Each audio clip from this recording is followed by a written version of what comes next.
माहौलियात के तहफ़्फ़ुज़ के लिए पुलिस के जवान सामने आ रहे हैं। इसी कड़ी के तहत परिहाउसपुरा पट्टन में आईआरपी तीसरी बटालियन की जानिब से सफाई मुहिम चलाई गई। यह मुहिम आईआरपी के तीसरी बटालियन के कमांडर अब्दुल हकीम मुंशी की सरबराही में शुरू की गई।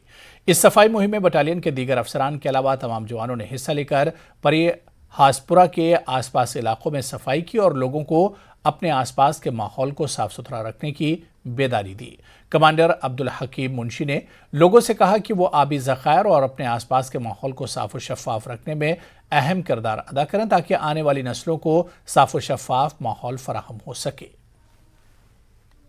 स्वच्छ भारत स्वस्थ भारत, तो ये स्लोगन है। तो जितना इंसान साफ सुथरा माहौल आगे पीछे रखेगा, घर के आसपास पड़ोस मोहल्ला गली को जितना साफ रखेंगे उतने हम तंदुरुस्त रहेंगे।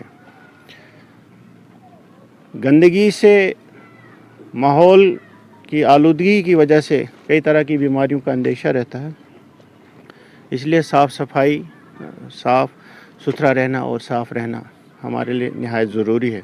तो इसी के तहत हम एक आज क्लीननेस ड्राइव हमने शुरू किया है अपने एरिया को, अपने एडजॉइनिंग एरिया को, और आगे पीछे इर्द गिर्द जो भी है इसमें हम सफाई में भरपूर हिस्सा ले रहे हैं। और इस काम में कभी पीछे नहीं हटना चाहिए, क्योंकि ये हमारे लिए, हमारे समाज